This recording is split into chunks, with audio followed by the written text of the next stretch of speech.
नमस्कार दोस्तों, स्वागत है आप सभी का आपके अपने YouTube चैनल तेजस स्टडी पॉइंट। दोस्तों, आज की क्लास में हम लोग पढ़ने वाले हैं कक्षा 9 की एनसीईआरटी के छठे अध्याय को, जिसका नाम है ऊतक या टिश्यू। इस चैप्टर में दोस्तों हम लोग पादप ऊतक और जंतु ऊतक के बारे में डिटेल से अध्ययन करते हैं। वीडियो ज़्यादा लंबा ना हो जाए, इसलिए इस चैप्टर के अंदर हम या फिर इस वीडियो के अंदर हम जो है पादप ऊतक के बारे में डिटेल से चर्चा करेंगे। और इसका पार्ट 2 होगा, उसके अंदर हम लोग जंतु ऊतक के बारे में डिटेल से पढ़ेंगे। और बिना देरी के शुरुआत करते हैं हमारे वीडियो की। शुरुआत करने से पहले अगर आपने हमारे इस चैनल को सब्सक्राइब नहीं किया है तो आपसे रिक्वेस्ट है कि आप इस चैनल को सब्सक्राइब जरूर कर लें, ताकि ऐसे ही इंफॉर्मेटिव और एजुकेशनल वीडियो आपको समय समय पर मिलते रहें। ऊतक के बारे में पढ़ने से पहले दोस्तों इसकी परिभाषा जो हम सबसे पहले पढ़ते हैं। ऊतक क्या होता है? यह होता है दोस्तों कोशिकाओं का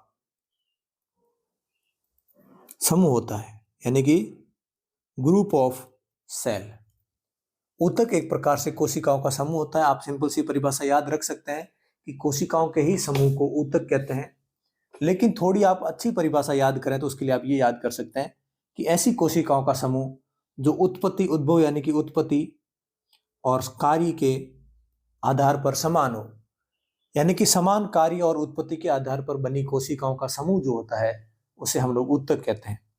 तो कोशिकाओं का समूह जो उद्भव और कार्य की दृष्टि से क्या होता है, समान होता है, ऊतक कहते हैं।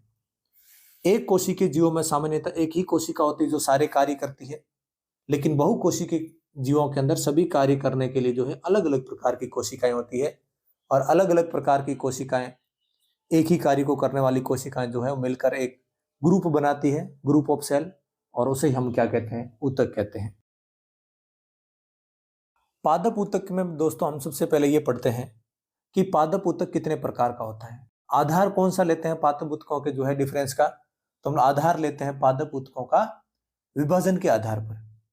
तो विभाजन के आधार पर बात करें कि कोशिकाओं के अंदर विभाजन होकर नई कोशिकाएं बनती है, तो विभाजन के आधार पर जो पादप ऊतक हैं वो दो प्रकार के होते हैं।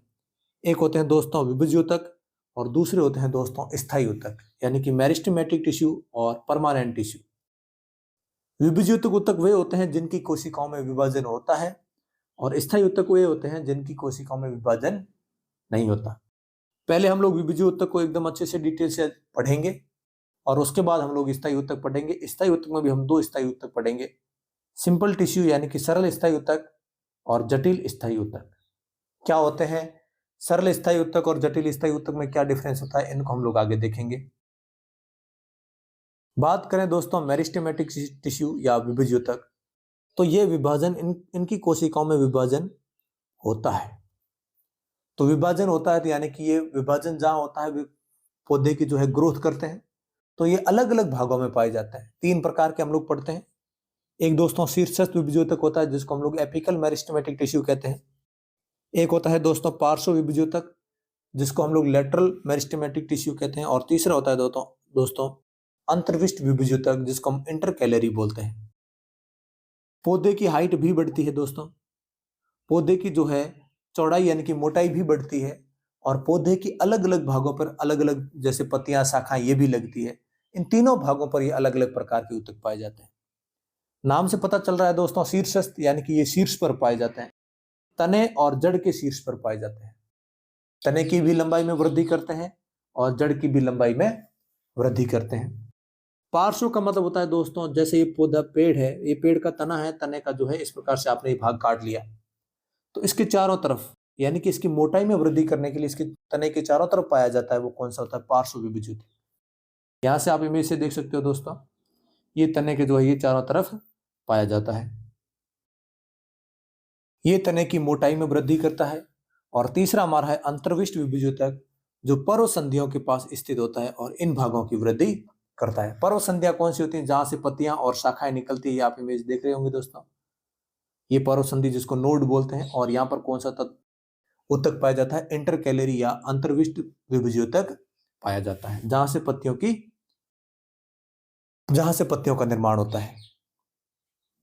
अब बात करें दोस्तों विभज्य ऊतक कोशिकाएं, यानी कि ऊतक जो होता है हमेशा कोशिकाओं से बना होता है, तो विभज्य ऊतक भी जो है कोशिकाओं का बना होगा।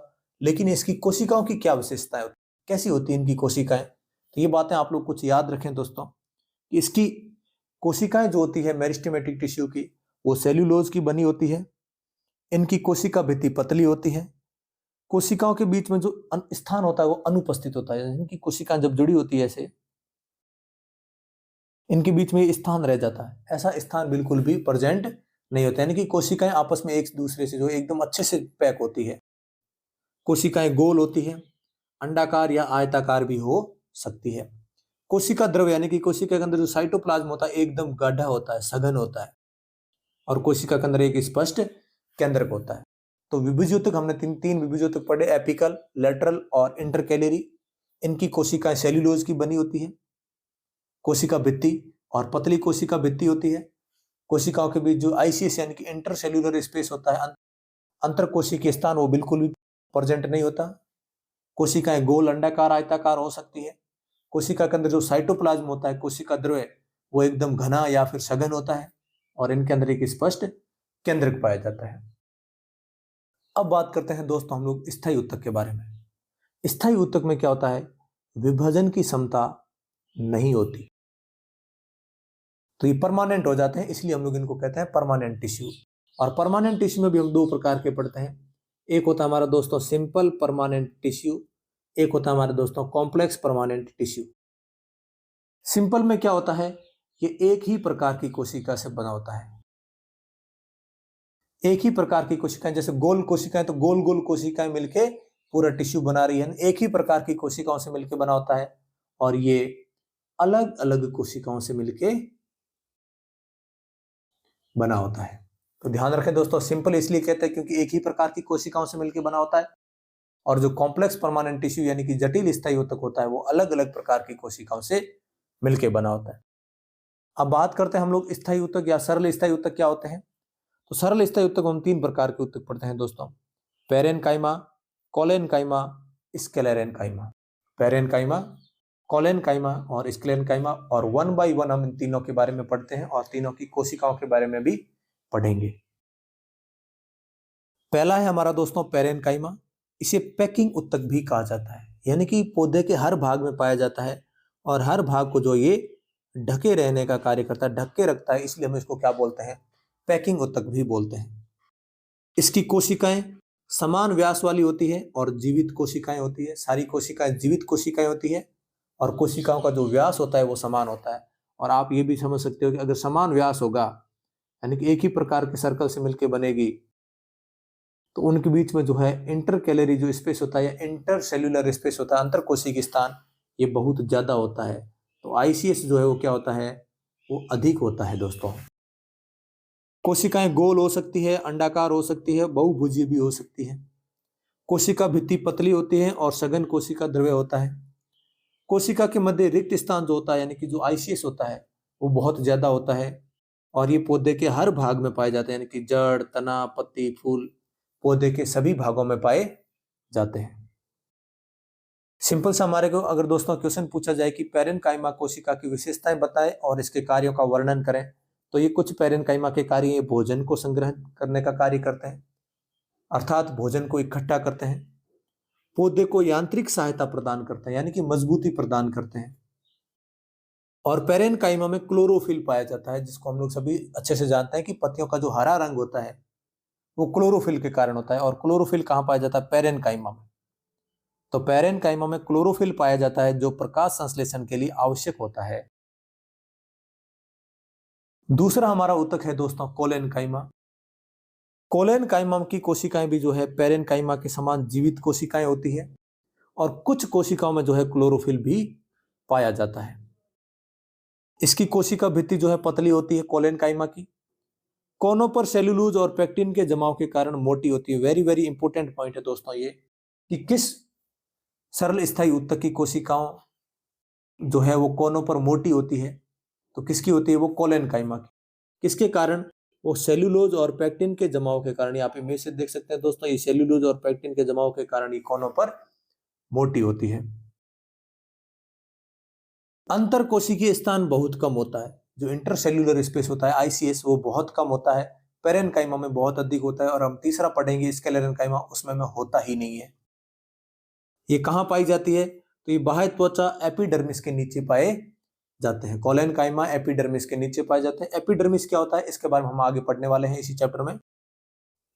बात करें कोलेनकाइमा क्या कार्य करता है, तो ये पेरेनकाइमा की तरह यांत्रिक शक्ति प्रदान करता है और पत्ती व तने के भागों में लचीलापन प्रदान करता है। आपने देखा होगा हवा या तूफान के समय पौधे जो है हवा के साथ मुड़ जाते हैं क्योंकि वो लचीले होते हैं शाखाएं।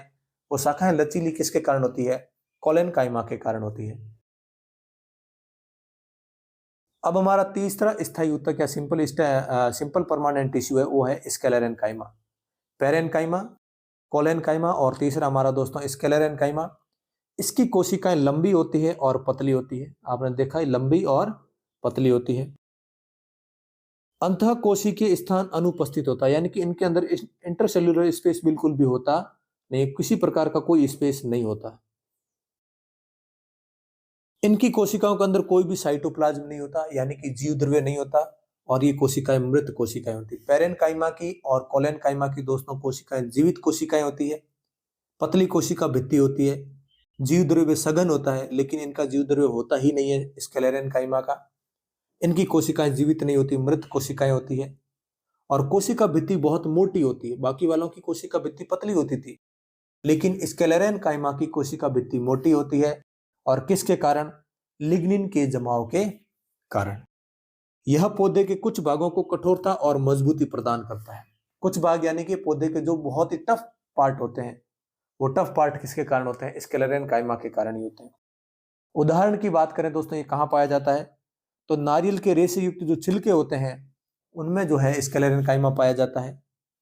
बादाम और अखरोट के छिलके आपने देखे बहुत ही कठोर होंगे, उनके अंदर भी स्क्लेरेनकाइमा पाया जाता है। फलों की गुठलियां जो कठोर होती है उनके अंदर स्क्लेरेनकाइमा पाया जाता है। पत्तियों की शिराओं में भी जो है वो स्क्लेरेनकाइमा पाया जाता है।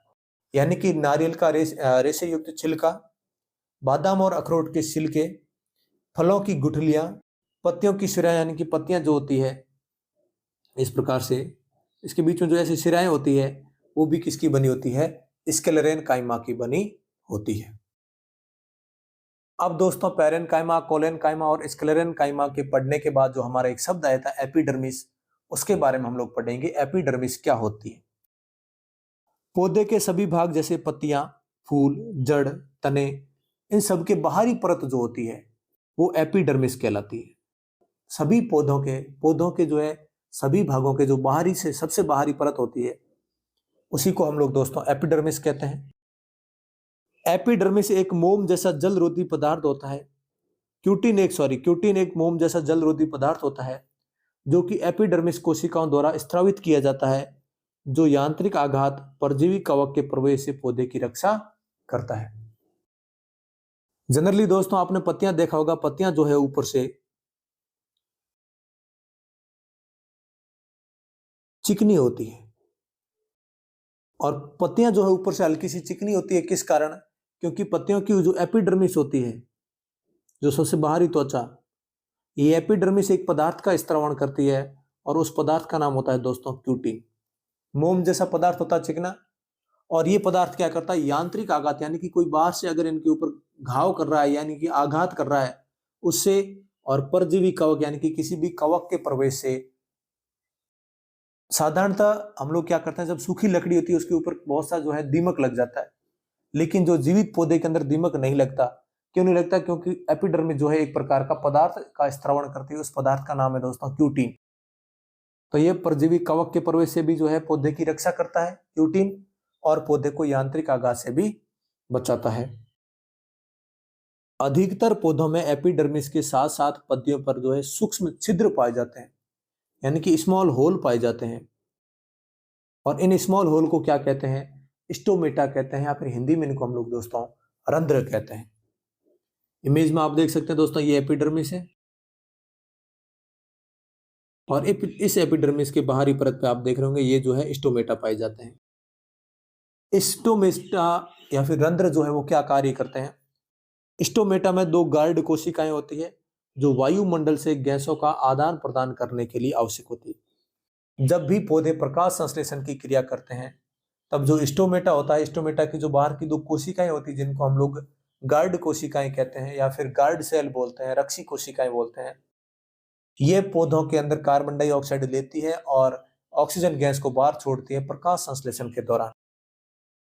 तो ये ध्यान रखेंगे, गार्ड कोशिकाएं पाई जाती है जो गैसों का आदान प्रदान करने के लिए आवश्यक होती है। पादपों में वाष्पोत्सर्जन की क्रिया भी स्टोमेटा के द्वारा ही होती है और स्टोमेटा जो है वाष्पोत्सर्जन के लिए हेल्प करता है। यानी कि जब भी ये गार्ड कोशिकाएं जो है गैसों का आदान प्रदान करती है तो पत्तियों पर जो भी जल होता है वो जल जो है सूर्य के प्रकाश के कारण भाप बन के उड़ जाता है। इसी प्रक्रिया को हम कहते हैं दोस्तों वाष्पोत्सर्जन। पौधे अपनी जड़ों के द्वारा जल का अवशोषण करके पौधे के अन्य भागों तक पहुंचाने का कार्य करते हैं और जब यही जल पत्तियों पर पहुंचता है और पत्तियों के जो है एपिडर्मिस के ऊपर रंध्र पाए जाते हैं और रंध्र जो है प्रकाश संश्लेषण की क्रिया के दौरान गैसों का आदान प्रदान करते हैं और जब ये गैसों का आदान प्रदान करने के लिए खुलते और बंद होते हैं तो पत्तियों के ऊपर जो पानी होता है यानी कि वाटर होता है उस वाटर की हानि होती है और इस पानी की हानि को हम लोग क्या बोलते हैं, वाष्पोत्सर्जन क्रिया कहते हैं। अब एपिडर्मिस के साधारण सा दोस्तों हमारे सामने अगर क्वेश्चन आ जाए कि एपिडर्मिस के कार्यों का वर्णन करो, तो ये एपिडर्मिस के कुछ कार्य लिखे हुए हैं। ये पौधों को सुरक्षा प्रदान करती है। एपिडर्मिस वाष्पोत्सर्जन को भी कम करती है यानी कि जल की होने वाली हानि को भी क्या करती है, कम करती है। एपिडर्मिस के ऊपर स्टोमेटा पाए जाते हैं और स्टोमेटा क्या करती है, गैसों के आदान प्रदान में सहायक होते हैं। गैसों का आदान प्रदान करते हैं यानी कि कार्बन डाइऑक्साइड लेते हैं प्रकाश संश्लेषण के दौरान और ऑक्सीजन को बाहर छोड़ते हैं। जड़ों की एपिडर्मिल कोशिकाएं जो थी वो भूजल से पानी को सोखने का कार्य भी करती है यानी कि जड़ों की जो सबसे बाहरी कोशिकाएं एपिडर्मिस कोशिकाएं जो होती है वो भूजल को जो है पौधों के लिए जो है सोखने का कार्य करती है। अगला जो पॉइंट है हमारा दोस्तों वो है कॉर्क। कॉर्क क्या होता है? जब हम लोग पौधों को देखते हैं, पौधे की जो तना होता है, तने का बाहरी भाग जो होता है वो सबसे बहुत कठोर हो जाता है और इसी कठोर भाग को हम लोग जो दोस्तों कॉर्क कहते हैं। पौधे की लगातार वृद्धि के कारण जड़ व तने की परिधि में उपस्थित ऊतक कॉर्क में बदल जाते हैं यानी कि मृत कोशिकाओं में बदल जाते हैं, बहुत ही कठोर हो जाते हैं। और कठोर होने के साथ इनको और हेल्प कौन करता है, एक पदार्थ होता है दोस्तों जिसका नाम है सुबेरिन। इन कोशिकाओं की भित्ति सुबेरिन के जमाव के कारण और अधिक मोटी हो जाती है और जल और गैस दोनों के प्रभाव को रोक देती है। यहाँ से आप इमेज पे देख सकते हो दोस्तों, ये जो बाहर की जो आउटर लेयर है ये बहुत ही कठोर हो जाती है और किसके किसके जमाव के कारण, सुबेरिन के जमाव के कारण। तो ध्यान रखेंगे दोस्तों, हमारे पौधों के तने की जो है सबसे बाहरी कठोर भाग या छाल जो बोलते हैं, जिनको हम लोग हिंदी में दोस्तों छाल बोलते हैं, तो पौधे की छाल जो है इतनी कठोर और इतनी मजबूत होती है किस पदार्थ के जमाव के कारण, वो दोस्तों सुबेरिन के जमाव के कारण। और मृत कोशिका जो बाहर की छाल की जो मृत कोशिकाएं इनको हमको क्या कहते हैं, इसी को हम लोग कॉर्क कहते हैं। अब दोस्तों हमने विभुज्योतक पढ़ा जिसके अंदर हमने एपिकल मेरिस्टेमेटिक टिश्यू यानी कि शीर्षस्थ विभुज्योतक पढ़ा, उसके बाद में पार्श्व विभुज्योतक पढ़ा और उसके बाद हमने अंतर्विष्ट विभुज्योतक पढ़ा। 3 प्रकार के विभुज्योतक पढ़े डिटेल से, उनकी कोशिकाओं के बारे में पढ़ा। फिर हमने ये पढ़ा दोस्तों सिंपल परमानेंट टिश्यू पढ़े जिसके अंदर हमने पेरेन्काइमा, कोलेनकाइमा और स्क्लेरेन्काइमा को डिटेल से उनके कार्यों के बारे में और उनकी कोशिकाओं के बारे में पढ़ा। उसके बाद हमने दोस्तों एपिडर्मिस और कॉर्क कोशिकाओं के बारे में देखा क्या होते हैं। और हमारा जो लास्ट टॉपिक है वो है दोस्तों जटिल स्थायी ऊतक। सरल स्थायी ऊतक वे होते हैं जिनकी कोशिकाएं एक जैसी होती है। ऊतक होते क्या, जो कोशिकाओं का समूहित होता है और जब कोशिकाएं एक ही प्रकार की कोशिकाएं मिलकर ग्रुप बनाती है तो वो तो सिंपल परमानेंट टिश्यू का सरल स्थायी ऊतक। लेकिन जब अलग अलग प्रकार की कोशिकाएं मिलकर एक ग्रुप बनाएगी यानी कि टिश्यू बनाएगी, उस ऊतक को हम लोग जटिल स्थायी ऊतक कहेंगे।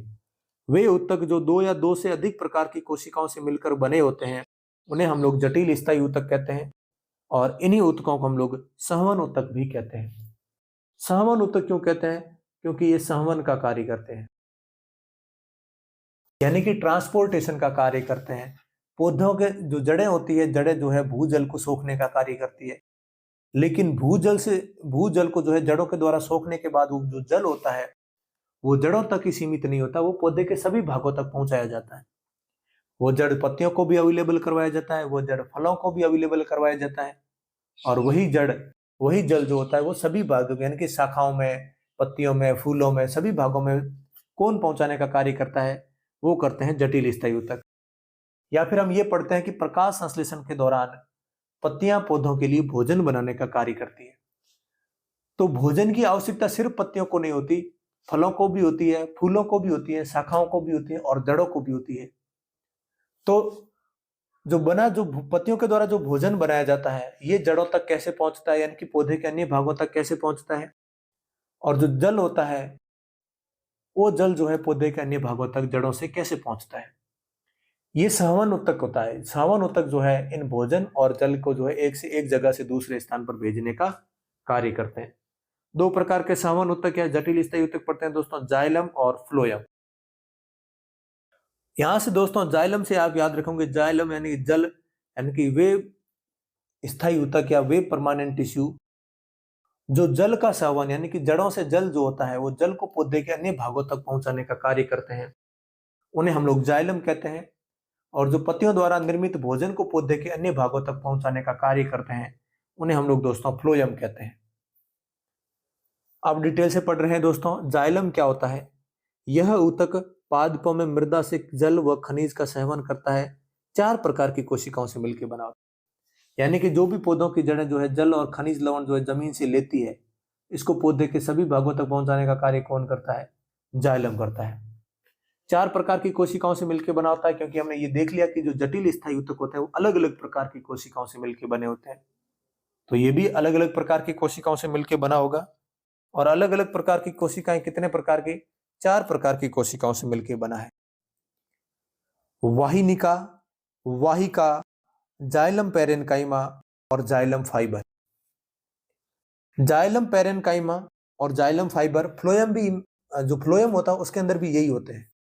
2 कोशिकाएं अलग होती है, साथी कोशिकाएं और चालनी नलिकाएं, लेकिन ये 2 सेम होती है। इसमें जाइलम पेरेन्काइमा है, फ्लोएम के अंदर फ्लोएम पेरेन्काइमा होगा, और इसमें जाइलम फाइबर है तो फ्लोएम के अंदर क्या होगा, फ्लोएम फाइबर होगा। दोनों का कार्य सेम है दोस्तों। जाइलम पेरेन्काइमा का कार्य जो है भोजन को इकट्ठा करना है, तो फ्लोएम पेरेन्काइमा का कार्य भी जो है भोजन को इकट्ठा करना होता है। और जाइलम फाइबर क्या करता है, पौधों को मजबूती प्रदान करता है, तो फ्लोएम फाइबर भी पौधों को मजबूती प्रदान करने का कार्य करता है। इन दोनों के उदाहरण आपको बात करें, यानी वाहिनिका और वाहिका, ये दोनों एक ही प्रकार की कोशिकाएं होती है, यानी कि एक जैसी दिखती है। मोटी कोशिका भित्ति होती है दोनों की, एकल कोशिकाएं होती है और नलिकाकार कोशिकाएं होती है। यहां से आप समझ सकते हो दोस्तों, ये इमेज है, और यहाँ पे अगर आप इसका एक अनुप्रस्थ काटोगे तो ये आप इस प्रकार से काटोगे तो आपको दिखेगा, एक मिनट दोस्तों, ये जो होता है बाहर तो कैम्बियम होती है, अंदर की जब ये ब्लू कलर का दिख रहा है ये फ्लोएम होता है दोस्तों, और ये लाल कलर का जो होता है ये जाइलम होता है दोस्तों। ये सहवन ऊतक होते हैं क्योंकि जल और भोजन का सहवन का कार्य करते हैं। वाहिनिका और वाहिका दोनों की मोटी कोशिका भित्ति होती है और नलिकाकार कोशिकाएं होती है। ये क्या कार्य करती है वाहिका और वाहिनिका, वाहिका और वाहिनिका दोनों जड़ से जल व खनिजों का पौधों के विभिन्न भागों तक सेवन करती है, यानी कि पौधों के विभिन्न भागों तक पहुंचाने का कार्य करती है। पेरेन्काइमा का कार्य हमने देख लिया, ये भोजन का संग्रहण करता है, और फाइबर का हमने कार्य देख लिया, ये जो है मजबूती प्रदान करता है। अब हम लोग जो है हमारा अंतिम देखते हैं फ्लोएम, दूसरा जटिल स्थायी ऊतक फ्लोएम। यह ऊतक पादपों में निर्मित भोज्य पदार्थों का सेवन करता है, यानी कि भोजन का सेवन करता है। 4 प्रकार की कोशिकाओं से मिलकर होता है। ये भी जाइलम भी हमारा 4 प्रकार की कोशिकाओं से मिलकर बना होता है, और फ्लोएम भी हमारा 4 प्रकार की कोशिकाओं से मिलकर बना होता है। कौन कौन सी होती है, चालनी नलिकाएं, साथी कोशिकाएं, फ्लोएम पेरेन्काइमा और फ्लोएम रेसे। ये हमने देख लिया कि फ्लोएम पेरेन्काइमा का कार्य जो है भोजन का संग्रहण होता है, साथ साथ में भोजन का संवहन भी करता है, यानी कि ट्रांसपोर्टेशन भी करता है, और भोजन का संग्रहण भी करता है, यानी कि इकट्ठा करता है। और फ्लोएम फाइबर ये जो है दृढ़ता प्रदान करने का काम करता है, यानी कि ये यांत्रिक सहायता प्रदान करते हैं, यांत्रिक सहारा प्रदान करने का कार्य करते हैं। चालनी नलिकाएं, चालनी यानी कि आपको समझ में आ रहा है छिद्र, यानी कि इसकी कोशिकाएं जो होती है लंबी और छिद्रित भित्ति वाली नलिकाकार कोशिकाएं होती है, छिद्रित भित्ति वाली नलिकाकार कोशिकाएं होती है। और साथी कोशिकाएं जिनको हम कंपेनियन सेल बोलते हैं दोस्तों, ये आप इमेज से देख सकते हैं, ये जो लंबी लंबी होती है इस कंपेनियन सेल होती है दोस्तों। और साथ के अंदर ये जो है अब हल्के हल्के से आपको ये व्हाइट व्हाइट से डॉट दिख रहे हैं, इनको हम लोग जो है छालनी नलिकाएं बोलते हैं, छिद्रित होती हैं ये कोशिकाएं लंबी, संकरी, सघन जीवद्रव्य वाली और बड़े केंद्रक वाली होती है, यानी कि लंबी होती है, आपको दिख रहा होगा बहुत ही डार्क इसका जो है गाढ़ा जो जीव द्रव्य यानी कि जो साइटोप्लाज्म होता है, कोशिका द्रव्य, ये बहुत ही गाढ़ा होता है। और एक जो है केंद्रक होता है, बड़ा केंद्रक होता है, सघन जीव द्रव्य होता है, सक्रिय होती है और लंबी कोशिकाएं होती है, साथी कोशिकाएं। चालनी कोशिकाएं लंबी और छिद्रित बत्ती वाली होती है। ये कार्य क्या करती है? भोजन का जो है सेवन करने का कार्य करती है। पैरेन्काइमा भोजन का संग्रहण करता है और फ्लोएम फाइबर जो है पौधे को यांत्रिक सहारा या मजबूती प्रदान करता है। ये दोस्तों जो हमारा पॉइंट है वो हमारा रह गया था, इसको हम लोग स्टार मार्क करते पढ़ते हैं। फ्लोएम रेशों के अलावा यानी कि जो फ्लोएम फाइबर के अलावा फ्लोएम की सभी कोशिकाएं जीवित कोशिकाएं होती है, यानी कि चालनी नलिकाएं, साथी कोशिकाएं, फ्लोएम पैरेन्काइमा, तीनों की कोशिकाएं जीवित कोशिकाएं होती है। लेकिन फ्लोएम रेशे जो होते हैं, फ्लोएम फाइबर, इनकी कोशिकाएं मृत कोशिकाएं होती है। तो सारी बातें दोस्तों हमने सिंपल परमानेंट टिश्यू और कॉम्प्लेक्स परमानेंट टिश्यू को एकदम डिटेल से पढ़ा, यानी कि पैरेन्काइमा, कोलेनकाइमा, स्क्लेरेन्काइमा को पहले एकदम अच्छे से पढ़ा। उसके बाद हमने जाइलम और फ्लोएम को अच्छे से पढ़ा। साथ ही हमने दोस्तों जो है विभुज्योतक यानी कि मेरिस्टेमेटिक टिश्यू, उसको भी अच्छे से पढ़ा, यानी कि शीर्षक विभुज्योतक क्या होता है, पार्श्व विभुज्योतक क्या होता है और अंतर्विष्ट जो है विभुज्योतक क्या होता है। सभी के बारे में, पादप ऊतकों के बारे में डिटेल से मैंने आपको अच्छे से समझाने का भी प्रयास किया और आई होप कि आपको ये सब कुछ समझ में आया होगा। यहाँ पर दोस्तों हम हमारे वीडियो को विराम देंगे और अगले क्लास के अंदर यानी कि अगले वीडियो के अंदर हम जो है जंतु ऊतक को डिटेल से पढ़ेंगे। आपसे अनुरोध है कि दोस्तों इस चैनल को सब्सक्राइब करें और वीडियो को लाइक जरूर करें। मिलते हैं अगले वीडियो में, तब तक के लिए जय हिंद, जय भारत दोस्तों।